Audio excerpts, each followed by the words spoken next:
भाजपाचे केवळ 77 आमदार निवडून आलेत. आमदाराच्या स्फोटक दाव्यांनी खळबळ. महाराष्ट्र विधानसभेच्या निकालाने सगळ्यांना बुचकाळत टाकलं होतं. या संदर्भात अनेकांनी संशय व्यक्त केला होता. आता राष्ट्रवादी शरद पवार गटाचे आमदार उत्तम जानकर यांनी या विधानसभेत निकालांचा अभ्यास करून नवा दावा केलाय. माळशिरस येथील मार्कडवाडीत राष्ट्रवादीचे विजयी आमदार उत्तम जानकर यांना अपेक्षित लीड न मिळाल्याने या ग्रामपंचायतीत अभिरूप पद्धतीने बॅलेटवर निवडणूक घेण्याचा प्रयत्न केला होता. परंतु प्रशासनाने हा प्रयत्न होऊ दिला नाही. त्यानंतर आता निवडणूक आयोगात जाण्याची भूमिका जानकर यांनी घेतली. विधानसभेच्या 150 मतदारसंघात गडबड झालेली आहे. बारामतीत अजित पवार हे सुद्धा 20,000 मतांनी पराभूत झालेले आहेत. भाजपाचे केवळ 77 आमदार निवडून आलेले आहेत. महायुतीला केवळ 107 जागा मिळालेल्या आहेत असा दावा जानकर यांनी केला आहे. अजितदादांचे केवळ 12 आमदार, एकनाथ शिंदेचे 18 तर भाजपाचे 77 आमदार निवडून आलेले आहेत. अशी सगळी मिळून त्यांची 107 एवढी संख्या आहे आणि 2 ते 3 अपक्ष अशी 110 त्यांची संख्या होते. आपण जयकुमार गोरे यांचा 13,000 मतांनी पराभव झालेला आहे. तांत्रिकदृष्ट्या मी अभ्यास केला आहे. व्हीव्हीपॅटमधून जी चिठ्ठी येते ती खाली जाते, त्याला काळी ग्लास लावली जाते. ती चिठ्ठी आमच्या हातात यावी.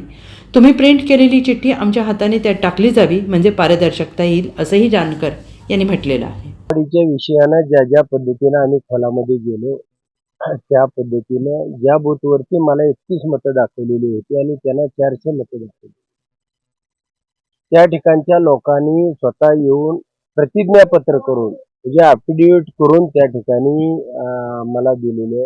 मी निवडणूक आयोगाकडे येणाऱ्या 4 दिवसामध्ये राहुल गांधी आहेत, पवार साहेब आहेत, निवडणूक आयोगाकडे आम्ही जाणार आहोत आणि त्यांना ही सगळी प्रक्रिया दाखवणार आहोत. शिवाय यामध्ये जी गडबड केलेली आहे, जी मशीनमध्ये कंट्रोल बॉक्समध्ये गडबड करतात, पण टेक्निकली आम्हाला ते समजून येते. आमचं साधं म्हणणं आहे की व्हीव्हीपॅट मधून जी चिठ्ठी खाली टाकली जाते त्याला काळी जी ग्लास लावलेली आहे, ती चिठ्ठी आमच्या हातामध्ये यावी आणि तुम्ही प्रिंट केलेली चिठ्ठी आमच्या हाताने त्यामध्ये टाकली जाते, म्हणजे ही निवडणूक पारदर्शकपणानं होईल. आता जी निवडणूक घेतलेली आहे या सरकारनं, त्यामध्ये जवळजवळ 150 मतदारसंघामध्ये यांनी गडबडी केलेल्या आहेत. यांचे मतदारसंघ किती आलेले आहेत पूर्ण सखोल माहिती काढल्यानंतर अजितदादा सुद्धा या मतदारसंघामध्ये 20,000 मतांनी पराभूत. जवळजवळ अजितदादांनी त्यामध्ये 1,80,000 जी मतं पडलेली आहेत त्यापैकी 1/3 म्हणजे 2/1 असं प्रोपोर्शन तिथं सुद्धा लावलेलं होतं.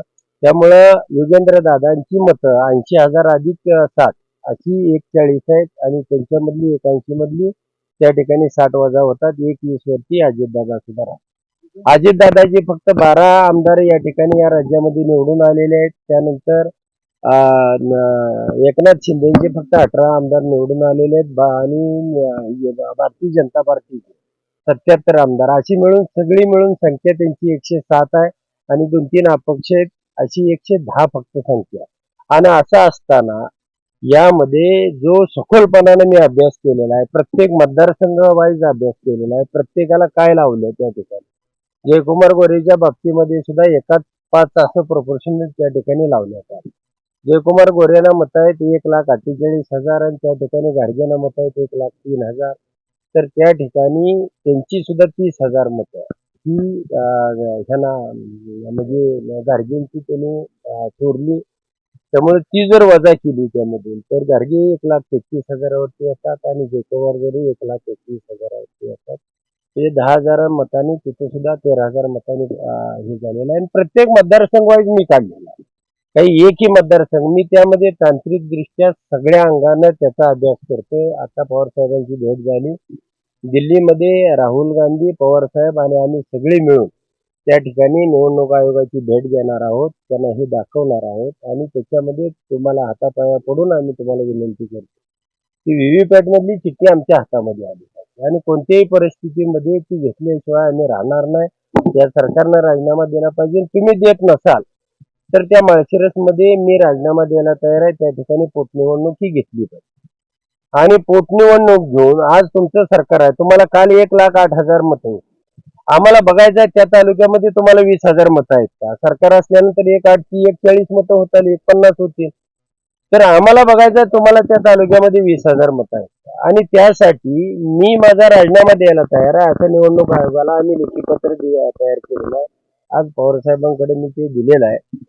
साधारणपणे उद्धवजी ठाकरे 5 तारखेला 6 तारखेला मार्कडवाडीला येणार आहेत. त्यानंतर पवारसाहेब वेळ राहुलजींची बसून घेतो म्हणलेत आणि त्या ठिकाणी जाऊन आम्ही हे सगळं करणार आहे आणि ते निवडणूक आयोगानं नाही ऐकलं त्यांना.